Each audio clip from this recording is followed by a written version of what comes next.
Ready for 166, my friend? Yeah. What's up, guys? This is Brian. Jesse. You're watching MMA the hard way. In the car.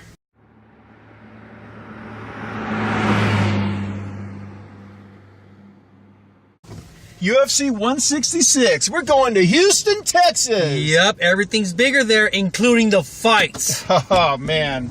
Man, we're going to break down the main card of UFC 166. 3 out of 5 of those suckers are heavyweight bouts. Almost like a little Grand Prix. Yeah. And so we just had a little bit of a switch up with the main card. Looks like the Dodson fight got moved up onto the main card. So how about you get us started there? Well, the first fight, of course, is going to be John Dodson versus Darrell Montague. The Mongoose. The Mongoose. Making his debut. You know, hasn't lost since 2011 to Ian, Uncle Creepy. Yes. And, you know, Dodson's coming off his loss against Demetrius Johnson, but, hey, that's a given, you know. Yeah, that's one of those fights that just makes you better. I mean, John Dodson is just unbelievable. You know, his fan favorite because he's so athletic and hilarious, doing those backflips. And he's got KO power, fast. too. Yeah, and he's so accurate. He's just... you know, coming off that fight against DJ, I got to say that he's probably, you know, he's working himself back up, trying to get in title contention again.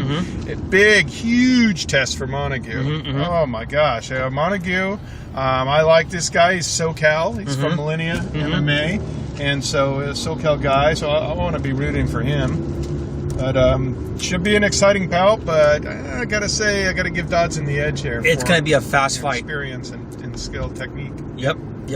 Up next is Gabriel Gonzaga versus Shawn Jordan. Yeah, you know, Gonzaga's ranked. Well, Fight Matrix has Gonzaga at 20 and Jordan at 22. Although Jordan is considered a slight favorite. I saw that. Yeah. And they're both coming off of, you know, pretty big wins. You know, known opponents. So that's going to be one of the first heavyweight card fights here. And then, you know, Gonzaga's, you know, obviously super well known for the Crocaw head kick, but also excellent jiu-jitsu. I mean, long time, high-level black belt.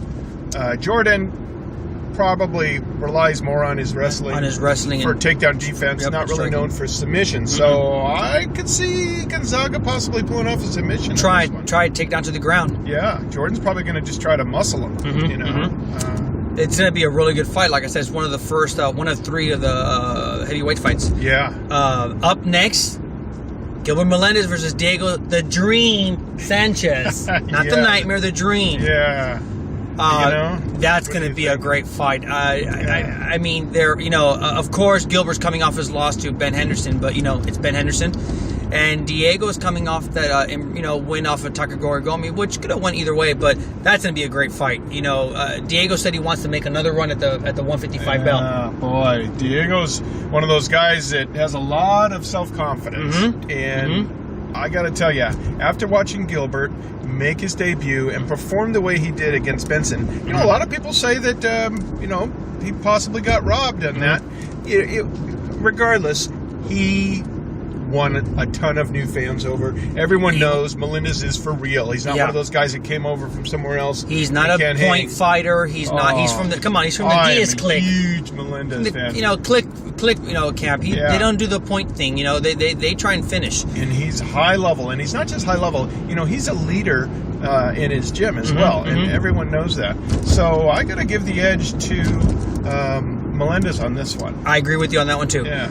Up next, DC versus Big Country. Daniel Cormier versus Roy Nelson. What can we say about this? You know, this is either going to be a clinch and pinch, a boring ass fight on Cormier's side, or it could be fight of the night. Yeah. And just be an all-out final heavyweight fight that Daniel Cormier ever fights before he drops down to 205. Now, you know, this fight, really intriguing. I agree with you. It could be one way or the other, the extreme sides. But you know what?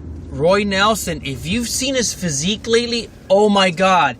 I actually haven't been following him. Dana White and DC put a fire under his ass. That trademark gut, no disrespect, Big Country, that gut is pretty much gone. Oh. I mean, I think he wants to make a statement. Terrible performance against Miocic. Yeah. His last time out, I was like, "Who is this guy?" Yeah, very sluggish. It's like he had pneumonia or something. Almost reminded me when Diaz fought Ben Henderson, just lethargic, not there. But no, he lost a lot of weight, and when you lose weight, you're everything cardio goes up. His overhead right is man. But Cormier is smart, and he trains smart, and he's probably got a full-blown overhand right defense. All set up. Well, come on, he's training with Cain Velasquez. Come on, what can you say? Which brings us to the main event. Now, the two best heavyweights in the world. What I can don't you think say? anyone will disagree. Nope. Cain versus JDS. You know what? Even though they have history with each a loss, I see this as their first fight. And let me tell you why. The first time Cain fought JDS, he was coming off a long layoff, ring rust, whatever, but he was legitimately, his shoulder was jacked, his knee was blown. Come on, you take away a wrestling striker's knees away, you got nothing. The second time they fought, JDS had some kind of he had some kind of a back issue, or whatever, but he was also overtrained. He went to the fight burned out. Sorry, dude. Sorry, I got to take this. She's doing it again. Brittany, I know. God. Hey, I thought you and Ariane were doing some sort of photo shoot or something. We're shooting the show right now. I told you, don't call me. Just stay with your cowboy. You think you're all hot with your little cowboy there. Tell Brokeback Mountain I said hello. Yeah, you hear that?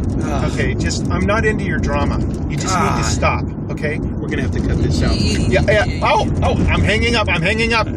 You don't want that Celeste thing, okay. We got to stop. These chicks, these hot chicks, they get all up in their head. They think they could just walk through any guy. I just do whatever they want. Anyway, we're going to cut this. So let me pick up over a quick part. Yeah. So basically, you think it's like the first time. Two guys uninjured. This is the first time. And basically, it's really intriguing because this time, unless something's going on, someone's calling me now. Dude, how'd you get my number? Do you want pick it up or hang up? Don't go there, dude. It's a nightmare. I hang it up. I'm sorry. Anyway, so this is the first time, unless something's going on, that they're fighting at 100%. So it's going to be really interesting. Yeah, and really will be. Well, once and for all, bar none, who's the best heavyweight in the world? And I've heard, someone told me that there was an actual video interview or something like that, where if JDS gets finished, it might be a couple more fights before he gets a title contest. You don't want that gridlock up there. It's happened before with 155 where Frankie Edgar was going back and forth forever. Yeah. Great card, man. Just really good card. Should be good. Again, thank you for your subscription. Thanks for holding out. It's been a while since we did an episode. We're going to be charging it. And if you happen to be watching Access TV on October 12th, take a look at Ashley Evans-Smith. She's fighting Fallon Fox for that title there. And we've all been rooting for her. If you've noticed, there's a bunch of videos. I'll put a link right here. And really rooting for Ashley. She wants to finish Fallon. She wants to finish. Really does. So thanks a lot, and please subscribe and share this with your friends. Thanks a lot, my friends.